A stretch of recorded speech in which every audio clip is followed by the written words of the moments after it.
tea break time again. If you're on lockdown, I know, working from home still, occasionally just have a tea break, watch one of our short videos and connect with the other businesses that are having issues like that too. A different mug every time. What's my mug say this time? I love argument. I love debate.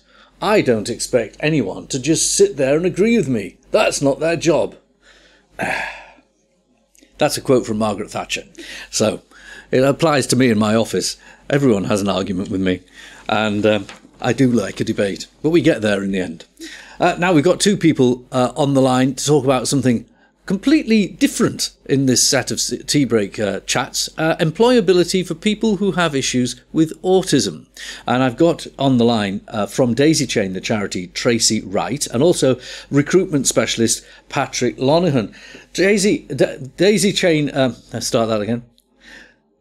Tracy, welcome. Nice to see you for the first time on our call. What's your mug say?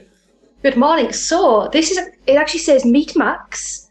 And Max is a character that we recently put out on social media with a story about the challenges that some children with autism face, and it actually went viral. Oh, brilliant! So, yeah. And you've got a nicer mug than mine.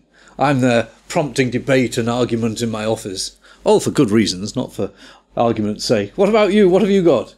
I've got one of my favourite mugs. I survived another meeting that should have been an email.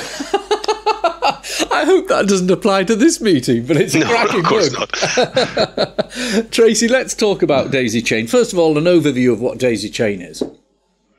So Daisy Chain is a local charity supporting children, adults and families affected by autism. We've recently started expanding our support to other neurodevelopmental disorders. That includes things like ADHD, sensory processing differences. When we were originally established, we were very much focused on children. What we obviously realised is as the charity's grown up, so have the children. So over the last couple of years, we've been working really hard to introduce services now to support adults with autism as well.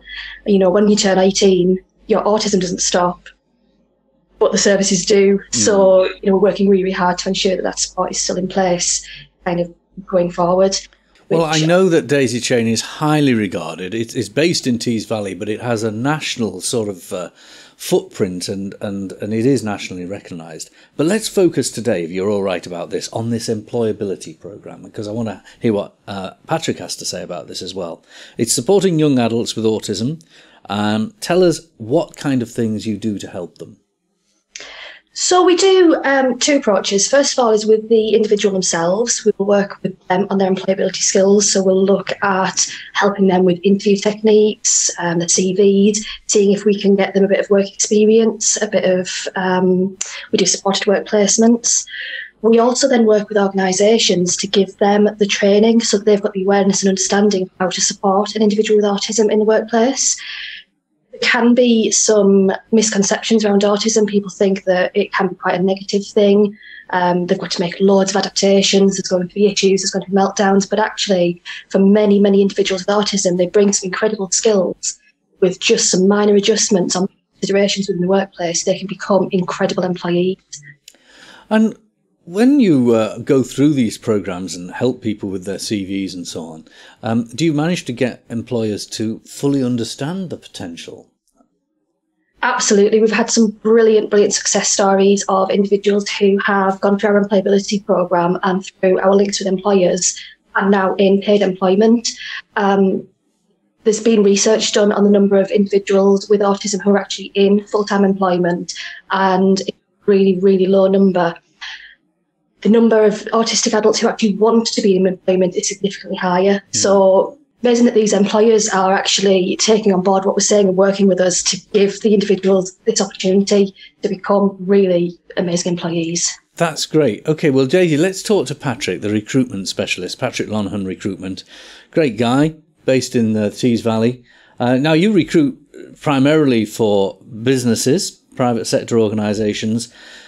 When it comes to autism and people who are on the spectrum, is it something that automatically disqualifies them in the case of employers, or is it something that employers are starting to see through in the way Tracy would like them to? Yeah, my experience is that it doesn't automatically take them away from the process. It's just employers don't think about it up front. And that's one of the big things. What we do, we build and enrich businesses in achieving agility across their whole business. And I do believe people with autism come within that as well. It's proven as well, because the way they can actually process things as well, that they bring fantastic skills, particularly within technical engineering, IT, the way they're able to process things, and believe it or not, they can see things much quicker than anyone without autism. We tend to overanalyze it too much, and they see it very much as it is. So sometimes having an autistic condition or being on the spectrum can have unseen advantages. I believe so. I had the privilege of one of my previous employees in a different entity who had autism, and it really is just a matter of understanding how they process and how they go about their daily activities. And homing into that, I was able to direct, and that person became on to be one of the most successful people within the business.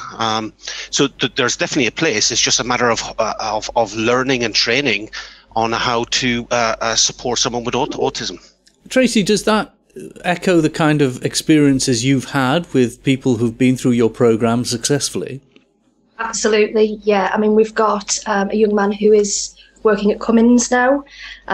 He's doing some amazing work there and has proved to be a huge asset. We have a member of staff at Daisy Chain who is autistic, and his kind of attention to detail and memory is incredible. He really has proved to be an incredible asset. By having the understanding of the things that he needs to support him, he's been able to really flourish in his role. Okay, I'm going to leave the last word to Patrick. When an employer is interviewing and sifting, how do they interview in such a way that maybe the way in which someone presents in interviews, which in the case of some people with Asperger's or autism or other conditions relating to the way they depose themselves in an interview, might put people off, how does an employer sort of take that out of the equation and drill down to the skills, the things that Tracy is talking about? Yeah, if it's already disclosed that someone has autism in front of themselves, then I thoroughly recommend that you give previous structure into what's going to happen through the interview process, and therefore they're able to understand what will actually happen during that day or hour or whatever it may be. Direct questions are always best in really bringing that out. You can obviously use value-based recruitment kind of questioning to get the answers in what excites them, what's important to themselves, and therefore you can see how they would function within that role or what adaptations may be needed as well. One last question, I'll sneak it in, Tracy. Do you recommend that people disclose they have an autism condition or any related condition, like Patrick just said, so that the employer knows? It's a double-edged thing. If an individual is happy to disclose that, then they can work with the potential employer to look at what adaptations they can make for the recruitment process. However, it would be really good if recruiters could actually have it the other way, that they think, well, potentially people could apply with these conditions, therefore we'll make the recruitment process more accessible to all. That can be things such as making interview questions available in advance so people have time to prepare for them, providing things like an itinerary of how the interview process is going to go so people can prepare for it, and even things like the actual questions themselves, making sure that you stick to using direct language and to using, I guess, factual questions. So rather than saying, oh, if this was to happen, what would you do? Go with the angle of, can you give me an example of a time when you have? So rather than a hypothetical situation, they're actually using an actual fact. That's a lot more beneficial. It's easier for somebody with autism to relate to that kind of question. And that's something that, for the general population as well, it's not putting them at any kind of disadvantage. Tracy, Patrick, unfortunately our tea breaks up. We've got to get back to work, working from home during lockdown. That's what it's like. Thank you very much for both joining us. There'll be another tea break chat soon.